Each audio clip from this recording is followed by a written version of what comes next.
የግብረ ስጋ ግንኙነት ጤና ቻናል የተከታታዮች ጎፈር ሚዲያ ነው። በተለያዩ ማህበራዊ ሚዲያ ላይ የሚነሱ ሐሳቦችን ወደዚህ ያመጣን የምንተችበት ሚዲያ ነው።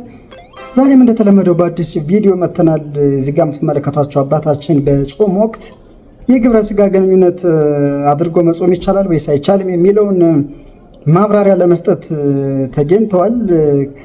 ከሰባቱ አጽዋማት መካከል በተለይ 5ቱ ሕማማት ናቸው በጥብቅ የተከለከሉት። ሌሎቹን ከነፍስ አባቶቻችሁ ጋር እየተመካከራችሁ ልታደርጉ ትችላላችሁ የሚል አይነት መልእክት አስተላልፈዋል። ለማንኛውም ቪዲዮን አብረን አይተን እንመለስ። የእናንተን አስተያየት ደግሞ ኮሜንት ሴክሽን ላይ አስቀምጡ። ቻናሌን ላይክ እና ሰብስክራይብ በማድረግ ጀምሩ። ወደ ቪዲዮ እንሂድ። ፈጽሞ ጾም መጾም ይቻላል ወይ ቀሲስ የሚል ጥያቄ ደርሶኛል። ይሄንን ጥያቄ ለመመለስ መጥቻለሁ። እናንተ ደግሞ ለሁሉም ሰው እንዲዳረስ 10 ጊዜ ኮፒ ሊንክ በማድረግ ሼር አድርጉ።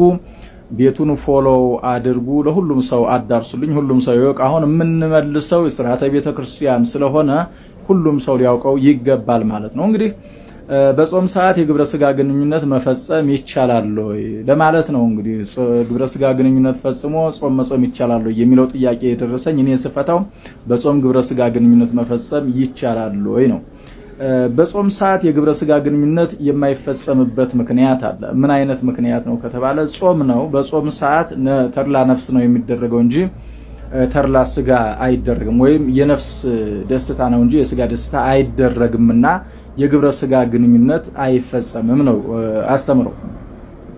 እነዚህም ደግሞ የሚከለከልበት የግብረ ስጋ ግንኙነት የሚከለከልባቸው ጾሞች ማንና ማን ናቸው ከተባለ ሕማማት አብይ ጾምና አርብና ረቡዕ ናቸው። በተለይ በጥብቅ የተከለከለው 5ቱ ሕማማት ነው ማለት ነው። ፍትሐ ነገሥት አንቀጽ 15ን በሙሉ ማንበብ ትችላላችሁ ገብታችሁ። ፍትሐ ነገሥት አንቀጽ 15 የተከለከለው ሕማማትን ነው፣ በማስጠንቀቂያ የተከለከለው ሕማማት ነው። ከዛ ውጭ ግን የስጋ ድካም ካለ ወጣ ገባ ማለት ካለ ይሄንን ነገር ከነፍስ አባታችን ጋር በመመካከር እንደ አቅማችን ነው መጾም ያለብን እንጂ የግድ እንደው እንዳባገሌ ብለን 7ቱንም አጽዋማት ከሚስቶቻችን ጋር ከተለየን 7ቱንም አጽዋማት ከባሎቻችሁ ጋር ከተለያችሁ አንዱ አካል አልችልም ካለ ሊፍረከረክ ስለሚችል ይሄንን ጥንቃቄ ማድረግ ያስፈልጋል ማለት ነው። በአንደኛ ቆሮንቶስ ምዕራፍ 7 ከቁጥር 1 ጀምረን ስለ ጋብቻ የተዘረዘረ ነገር አለ። ተስማምታችሁ ለጸሎት ካልሆነ በቀር እርስ በርሳችሁ አትከላከሉ፣ ራሳችሁን ስላለመግዛት ሰይጣን እንዳይፈትናችሁ ይላል። ይህ ማለት ምን ማለት ነው? እኔ ጾመኛ ነኝ ብለህ አንተ ብትከለክላት ሚስትህ ከሌላ ወንድ ጋራ ልትባልግ ትችላለች። እኔ ጾመኛ ነኝ ብለሽ አንቺ ባልሽን ብትከለክዩ ባልሽ ከሌላ ሴት ጋራ ሊባልግ ይችላል። ኦኬ፣ ያ ማለት ባልየው አልጾምም ወይም ደግሞ ሚስትየው አልጾምም ካለች መከልከል አይቻልም ማለት ነው። እንደዛ ይመስለኛል። የተለየ ሐሳብ ካላችሁ እስኪ ኮሜንት ሴክሽን ላይ ያስቀምጡ፣ እስኪ እንስማቸው። ያ ማለት ደግሞ ምንድነው? ባልሽን በሌላ አነጋገር ዝሙተኛ አድርገሽዋል፣ ሚስትህን በሌላ አነጋገር ዝሙተኛ አድርገሃታል ማለት ነው። በስርዓተ ጋብቻ የባልና የሚስት ግንኙነት ኃጢአት አይደለም። ለክብረ ጾም ተብሎ ጾሙን ለማክበር ጾሙን ደግሞ በአግባቡ ለመጾም ተብሎ ነው እንጂ ባልና ሚስት የሚከላከሉት። በፍትሐ ነገሥቱም ላይ ሲቀመጥ የሚገርማችሁ ነገር ምንድነው የተባለው? ባልየው የላይኛውን ብርድ ልብሱን ለብሶ ይተኛ፣ ሚስቲቱ ደግሞ አንሶላውን ገልባ ትተኛ። በመካከላቸው ድንበር ሊሆን የሚችለው ባልየው አንሶላው ላይ ተኝቶ ብርድ ልብሱን ይልበስ፣ ሚስቲቱ ደግሞ ባልየው የተኛበትን አንሶላ ለብሳ ብርድ ልብሱንም ለብሳ ትተኛ ነው የተባለው እንጂ ሚስቲቱ እታች መደብ ላይ ባልየው አልጋ ላይ ይተኙ አልተባለም። ለምን? ባልየው ከሰራተኛይቱ ጋራ ሚስቲቱ ደግሞ ከዘበኛው ጋራ የሐሳብ ኃጢአት እንዳይመታቸው፣ እልፍ ሲልም ደግሞ የገቢር ኃጢአት ሊያገኛቸው እንዳይችል፣ እልፍ ሲልም ደግሞ ከሌላ ወንድና ከሌላ ሴት ጋራ እንዳይሴስኑና እንዳይባልጉ በምንጣፍ እንኳን ከአንድ ምንጣፍ አይውረዱ ነው የተባለው። እዛው ላይ ይሁኑ። ለምን? ባልና ሚስት መከላከል ስለሌለባቸው። ባልና ሚስት ወንድዩ አልችልም ካለ ወይም ሚስቲቱ አልችልም ካለች ከጾሙም ከጸሎቱም ከሁሉም ነገር ጋብቻው ስለሚበልጥ ጋብቻውን መጀመሪያ መሸፈን ያስፈልጋል ማለት ነው። ጋብቻውን ይሄንን መስራት ያለባቸው በነገራችን ላይ ቀረብ ብላችሁ ነፍስ አባቶቻችሁ ናቸው መስራት ያለባቸው። ይሄንን ምን ይሰራሉ? ይሄን ካልሰሩ ነፍስ አባቶቻችሁ ታዲያ ይሄንን መዳኘት ያለባቸው ነፍስ አባቶቻችሁ ናቸው። ስለዚህ ይሄንን አቅም የሌለው ሰው የማይችል ሰው ካለ ጋብቻው የተመሰረተው የመጀመሪያው ነገር ዝሙትን ለመከላከል ስለሆነ ሚስቱ ከከለከለችው ከሌላ ሴት ጋር ሄዶ ከ3 ከ4 ሴቶች ጋር ዝሙት ሊሰራ ስለሚችል ዝሙት ከሚሰራ ደግሞ በህግ ከተፈቀደችለት ከሚስቱ ጋር ፈጽሞ መጾም ይችላል ነው። መጾም ይችላል ፈጽሞ። ቢሆን ግን እንደ ታላላቆቹና እንደ ጠንካሮቹ ክርስቲያኖች በጾም ሰዓት ይሄንን የግብረ ስጋ ግንኙነት ትተን ብንጾም ይመረጣል ማለት ነው። ትተን ብንጾም ይመረጣል። ነገር ግን በህማማት ወቅት ግን ይሄ ነገር መፈጸም የተከለከለ ነው። ፍትሐ ነገሥት አንቀጽ 15 ላይ ገብታችሁ ማየት ትችላላችሁ። የተከለከለ ነው። በፍትሐ ነገሥቱ አንቀጽ 15 የተከለከሉት እነዚህ አብይ ጾም፣ ረቡዕና ዓርብና ይሄ ህማማት ነው። ህማማትን ግን በጣም አጥብቆታል። እነዛኞቹን ላላስ ያደርጋቸው ህማማትን በደንብ አጥብቆታል ማለት ነው። እና እዚህ ላይ ጥንቃቄ ማድረግ ያስፈልጋል። የግብረ ስጋ ግንኙነት ፈጽሜያለሁ ዛሬ በቃ ጾሜን ሽሬያለሁ ካሁን በኋላ መብላት ነው አይባልም። ፈጽመህ ትጾማለህ። ነገር ግን ወደ ጠንካሮቹ ክርስቲያኖች ቀስ በቀስ ታድጋለህ ማለት ነው። ቀስ በቀስ ለምን ጠንካሮቹ ክርስቲያኖች 7ቱን አጽዋማት ያለ ግንኙነት ይጾማሉ። አንተ ደግሞ አልጠነከርክ ከሆንክ ደግሞ መጀመሪያ እስክትጠነክር ድረስ ወጣ ገባ እያልክ ትጾማለህ። ስትጠነክር ደግሞ ምንድን ታደርጋለህ? እንደ ጠንካሮቹ ክርስቲያኖች ከሚስትህ ጋር ተመካክረህ ቀጥ ብለህ ትጾማለህ ማለት ነው። ስትከላከሉ ግን በዚህ በአንደኛ ቆሮንቶስ 7 ላይ እንደተጠቀሰው ሰይጣን ሊፈትናችሁ ስለሚችል ይሄ ጥንቃቄ ማድረግ ያስፈልጋል። በተረፈ ደግሞ ከነፍስ አባታችሁ ጋር ቅረቡና ነፍስ አባቶቻችሁ የሚሏችሁን ስሙ። ነፍስ አባቶቻችሁ ትዳሩን እንዲፈርስ በእርግጠኝነት አይመክሩም። እንዲህ ብታረጉት እንዳብታረጉት ብለው መፍትሄ ይሰጣሉና ስለዚህ ጾሙን በንጹህ መጾም ቢቻል ጥሩ ነው። በንጹህ መጾም ካልተቻለ ደግሞ የግድ የባልና የሚስት ስራው እየተሰራ ጾሙ መጾም አለበት ማለት ነው። ከህማማትና ከአብይ ጾም ውጭ ከተቻለ፣ ካልተቻለ ደግሞ ከህማማት ውጭ ባለው ማለት ነው። እንግዲህ እንደሰማችሁት ነው።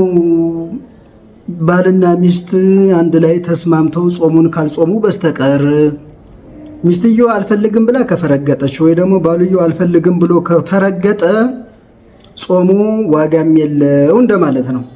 ለማንኛውም በዚህ ሀሳብ ላይ የተለየ አስተያየት ያላችሁ ሰዎች ኮሜንት ሴክሽን ላይ አስቀምጡ። እስኪ ደግሞ ወደ ቀጣይ መዝናኛ ቪዲዮ ልውሰዳችሁ። እስኪ ሰምተነው እንምጣይልሽ። ቲክታክ ላይ በድብቅ ማን እንደሚወዳችሁ ማወቅ ከፈለጋችሁ ልክ እንደዚህ ሁላም ይብላችሁ ሰርች በማድረግ ቲክታክ ላይ በድብቅ ማን እንደሚወዳችሁ ማወቅ ትችላላችሁ። ከዚህ በተጨማሪ ስክሪናችሁን ጫን ሴንስ እስከ መጨረሻው አጥፍታችሁ የፕላስ ቴሌፖርቷን ነክታችሁ የቪዲዮ ፓብሊክ ቀስት ምልክታችሁ 20 ጊዜ ኮፒ አድርጋችሁ እቺ ፕሮፋይል የምትዋቀስ በረካ የማንኛው ማን እንደሚወዳችሁ ካወቃችሁ ምናምን ጅዝባ ደግሞ እኮ የሚገርማችሁ ነገር ይሄው ሰርች አድርጎ የሚገባ ሰው ሁሉ የምታገኙትን አይታችሁታል። እስኪ አሁን ሰርች አድርጋችሁ ውስጥ ገቡ።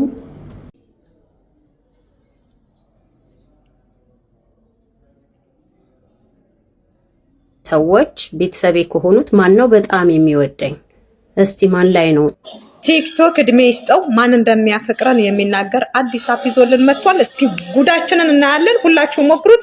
እስኪ እኔና ያለው እወድሻለሁ አፈቅርሻለሁ የምትለው ሰውዬ አንተ እንደሆንክ በዚህ ላይ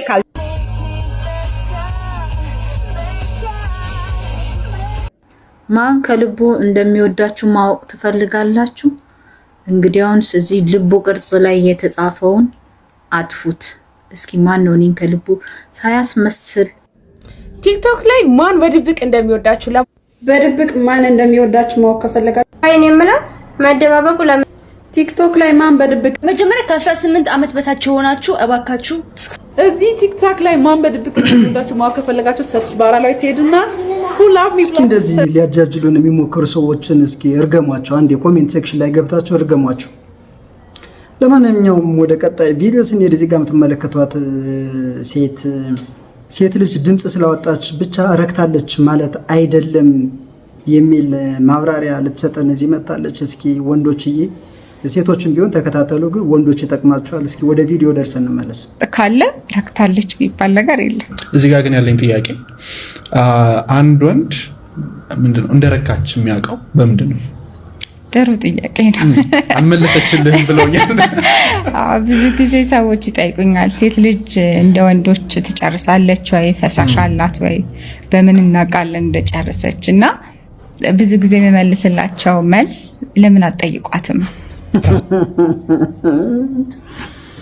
ለምን አትጠይቋትም? ረክተሻል አልረካሽም? ተብሎ መጠየቅ አለበት ስላቸው ፌክ ኦርጋዝም አለ የሚሉኝ ሰዎች አሉ። ፌክ የምታደርግ ሴት አለች፣ እንደረካች የምታስመስል ሴት አለች እና በምን ማወቅ እንችላለን የሚሉ ጥያቄዎች አሉ። ስለዚህ ኦርጋዝም እንግዲህ ወይም እርካታ የሰውነት የግንኙነት ውጥረት የሚለቅበት ወይም ሪሊዝ የሚደረግበት ነው። ልክ በዛ ሰዓት ደግሞ ሰውነት የሚሰጠው ምላሾች ይኖራሉ። ለምሳሌ ልብ ምት ይጨምራል፣ ያተነፋፈስ ስርዓት ይጨምራል። ግፊት ቢለካ በዛ ሰዓት በጣም ሀይ ነው የሚሆነው። የመቀመጫ አካባቢ ያሉ ጡንቻዎች በጣም ኮንትራክት ያደርጋሉ እና ኮንትራክሽኑ በሰከንድ 2 እና ከዛ በላይ የፈጠነ ኮንትራክሽን ነው የሚኖረው ማለት ነው ለሴትም ለወንድም። ስለዚህ ወንዶች በዛ ኮንትራክሽን ኢጃኩሌት ያደርጋሉ ወይም የዘር ፈሳሽ ይወጣል። ሴትም በዛ ኮንትራክሽን ፈሳሽ አላት። ከሴትም የሚወጣ ፈሳሽ አለ በግንኙነት መጨረሻ ላይ ማለት ነው። ፊሜል ኢጃኩሌሽን የምንለው አለ። ሁሉም ሴት እሱን ኤክስፒሪየንስ ላያደርግ ይችላል፣ ፈሳሹ ላይወጣ ይችላል። ግን ከሴትም የሚወጣ ነጣ ያለ ፈሳሽ መጠኑ አነስ ያለ ሊኖር ይችላል ማለት ነው። ስለዚህ የሚታወቅበት መንገድ አንደኛ እነዚህ የልብ ምት መጨመር፣ የአተነፋፈስ መጨመር፣ የጡንቻዎቿ በጣም ቶሎ ቶሎ መኮማተርና ፈሳሽ መውጣት ይኖራል ማለት ነው። ስለዚህ ኦርጋዝምን ኤክስፒሪየንስ እንዳደረገች የሚታወቅበት መንገድ ይሄ ነው። አንድ ሰው ደግሞ በምንድነው ሲያወራ የሰማሁት ከድምጽ ጋር በተገናኘ በዛም ደግሞ ማወቅ ይቻላል ምናምን የሚል ነገር አንስቷል። ከድምጽ ጋር ኢን ሴንስ አሁን ቅድም እንዳልኩ ፌክ ኦርጋዝሙ የሚደረግበት አንደኛው ሚንስ ነው። በግንኙነት ኢት ዲፔንድስ እንደ ሴቷ ማለት የምትጮህ ሴት ልትኖር ትችላለች። ዝም ብትል አንዳንድ ቃላቶች የምታወጣ ሴት እኔ ጋር የሚመጡ ሰዎች የሚነግሩኝ ነገሮች እነሱ ችግር አለ እያሉ ነው የሚነግሩኝ። ለኔ እኔ ኖርማል እንደሆነ ነው የምነግራቸው። ለምሳሌ አንተ የምትወደው ምግብ ስታይ የምትጮህበት ወይ ይኖራል ወይ ባትጮህም የሆነ ሰው ድንገት ቢጋብዝ ስሜትን የምትገልጽበት መንገድ አለ አይደል? ከሱ ከጓደኛ ይለያል። በቃ ልክ እንደዛ ነው። ሴክስም ላይ ወይም ግንኙነት ላይ ይለያያል። ስሜታቸውን የሚገልጹበት መንገድ ሴቶች ይለያያል እንጂ። እስኪ ወንዶች ከዚህ ምን ተማራችሁ? ሴቶች ቢሆን እንደተባለው ሐሰተኛ ድምጽ ታወጣላችሁ ወይ? ለማንኛውም ያላችሁን ሐሳብ አስተያየት ኮሜንት ላይ ስጡ። በቀጣይ በአዲስ ቪዲዮ መለሳለሁ። ቻናሌ ላይክ እና ሰብስክራይብ ማድረግ እንዳትረሱ። እስከዛው ድረስ ይመቻችሁ።